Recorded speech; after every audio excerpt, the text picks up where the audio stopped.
সন্ধ্যায় নাস্তার টেবিলে গরম গরম মুচমুচে পাকোড়া আর ১ কাপ চা হলে দারুণ হতো। আসসালামু আলাইকুম viewers, welcome back to my miracle kitchen. তো আজকে আমি সন্ধ্যায় গরম গরম মুচমুচে পাকোড়া আর চায়ের ব্যবস্থা করেছি। নিশ্চয়ই দারুণ হবে। সন্ধ্যাবেলা একটা নাস্তা না হলে কি হয়? তো কী নাস্তা দেবো, কী নাস্তা দেবো এটা ভাবতে ভাবতেই যেন আমাদের গৃহিণীদের অনেকটা সময় পার হয়ে যায়। তো হঠাৎ করেই মাথায় এলো যে আজকে পালং শাকের পাকোড়া করব। পালং শাকের পাকোড়া কিন্তু খেতে অসাধারণ লাগে। জানি না আপনারা কে খেয়েছেন বা কে খাননি। আমিও আগে একবার খেয়েছিলাম, খাওয়ার সৌভাগ্য হয়েছিল। তবে এই হচ্ছে আমার দ্বিতীয়বার পালং শাকের পাকোড়া খাওয়া। তাহলে চলুন পালং শাকের পাকোড়ার রেসিপিটি দেখে নিই। ১ আঁটি পালং শাক নিয়েছি। পালং শাকের গোড়াগুলো ফেলে দিয়ে খুব ভালো করে ধুয়ে পরিষ্কার করে নিয়েছি।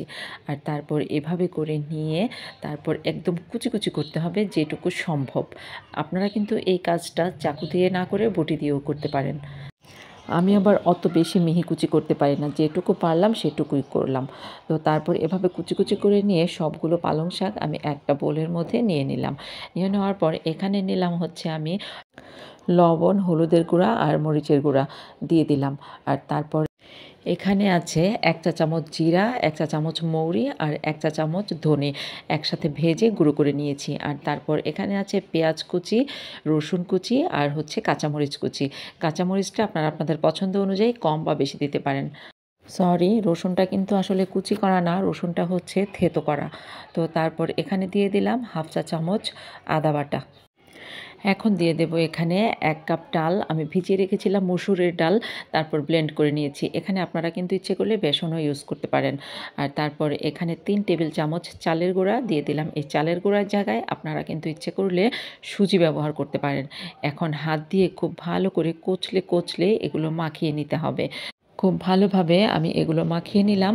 আর এখন এটা বাইন্ডিংয়ের জন্য এখানে আমি ২ টেবিল চামচ ময়দা দিয়ে দিলাম। আপনারা ইচ্ছে করলে কিন্তু এখানে আটাও দিতে পারেন অথবা কর্নফ্লাওয়ারও দিতে পারেন। ইচ্ছে করলে কিন্তু এখানে একটা ডিমও দিতে পারেন।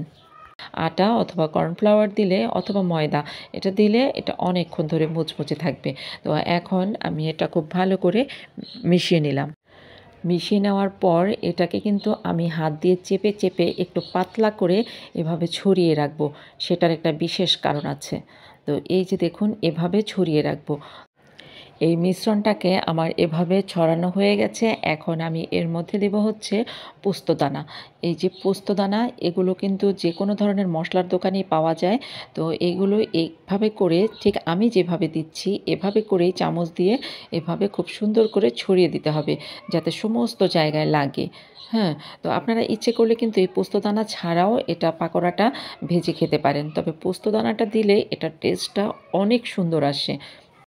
তো পোস্ত দানাটা দেওয়া হয়ে গেছে। এই যে দেখুন আমি পোস্ত দানা দেওয়ার পর কিন্তু এই মিশ্রণটাকে আর মাখাবো না, এভাবেই রাখবো। এজন্যই আমি মিশ্রণটাকে এরকম পাতলা করে ছড়িয়ে রেখেছিলাম। এখন চুলায় আমি একটা ফ্রাই প্যান দিয়ে দিলাম আর তার মধ্যে দিয়ে দিলাম আমি পরিমাণ মতন সরষের তেল। আপনারা ইচ্ছে করলে সয়াবিন তেল দিতে পারেন। আর আপনারা এখানে ফ্রাই প্যানের জায়গায় অন্যান্য যে কোনো ধরনের কড়াই বসাতে পারেন। তো তেলটা পর্যাপ্ত পরিমাণে গরম হয়ে আসলে আমি যে পাকোড়ার মিশ্রণটা রেডি করে রেখেছিলাম, উপরে যে পোস্তদানা দিয়েছিলাম এটা কিন্তু একদম এলোমেলো করা যাবে না। উপরের পোস্তদানাটা উপরেই থাকবে। হাত দিয়ে এভাবে নিয়ে শুধু একটু পাকোড়ার শেপ দিয়ে আমি কড়াইয়ের মধ্যে দিয়ে দেব। তো এভাবে করে সবগুলো পাকোড়া দিয়ে দেব। আর খেয়াল রাখবেন তেলটা কিন্তু অনেক বেশি যাতে গরম না হয়ে যায়। আর আগুনটা থাকবে মিডিয়াম টু লো হিটের মাঝামাঝি। অনেক বেশি গরম হয়ে গেলে পাকোড়াগুলো দেওয়ার সাথে সাথেই কিন্তু কালার এসে যাবে আর ভিতরটা আপনার কুক হবে না। তো সেই জন্য যাতে একটু সময় নিয়ে কুক হয়, এটা খুব মচমচে হয়, সেই জন্য চুলার আগুনটাও কমিয়ে রাখতে হবে আর তেলটাও একটু কম গরম থাকতেই পাকোড়াগুলো দিয়ে দিতে হবে। এক পাশ হয়ে গেলে এভাবে উল্টে দিতে হবে। তারপর অপর পাশও খুব ভালো করে লাল আর মুচমুচে করে ভেজে তুলে নিতে হবে। তো পাকোড়াগুলোর অপর পাশও কিন্তু ভাজা হয়ে গেছে। এখন আমি একটা একটা করে পাকোড়া তুলে নিচ্ছি। তো সবগুলো পাকোড়াই কিন্তু আমার একটা একটা করে তুলে নেওয়া হয়ে গেল। এই পাকোড়াগুলো তুলে নেওয়ার পর আমি আরও এক ব্যাচ দিয়ে দেব। আর এখন দেখুন এই যে এই পাকোড়াগুলো আমি তুলে নিয়েছি। একইভাবে আমি বাকি পাকোড়াগুলোও এই কড়াইয়ের মধ্যে দিয়ে দিলাম। আর তারপর এগুলো আমি ঠিক একইভাবে উল্টে পাল্টে লাল আর মুচমুচে করে ভেজে নিয়েছি। তো এই তো দেখুন আমি এখন সার্ভিং ডিশে পাকোড়াগুলো নিয়ে নিলাম। বাচ্চারা অনেক সময় কোনো ধরনের শাক খেতে চায় না, তাহলে আপনারা বাচ্চাদেরকে এভাবে করে যে কোনো ধরনের শাক দিয়েই পাকোড়া বানিয়ে দিতে পারেন। আর এই পোস্তদানাটা যদি হাতের কাছে না থাকে, না দিলেও চলবে, তবে দিলে টেস্টটা অনেক ভালো লাগবে। আর এই পাকোড়াগুলো এখন আপনারা ইচ্ছে করলে যে কোনো ধরনের সস দিয়ে খেতে পারেন। আমি আজকে সুইট চিলি সস দিয়ে পরিবেশন করব, কারণ আমার ছোট ছেলে সুইট চিলি সস খুব বেশি পছন্দ করে। আর এই যে পোস্তদানাগুলো দেখা যাচ্ছে উপরে কি সুন্দর করে গুটি গুটি করে ভেসে আছে, ভীষণ ভালো লাগছে। এটার কিন্তু আলাদা খুব সুন্দর একটা টেস্ট আছে, খেতেও অনেক ভালো লাগে।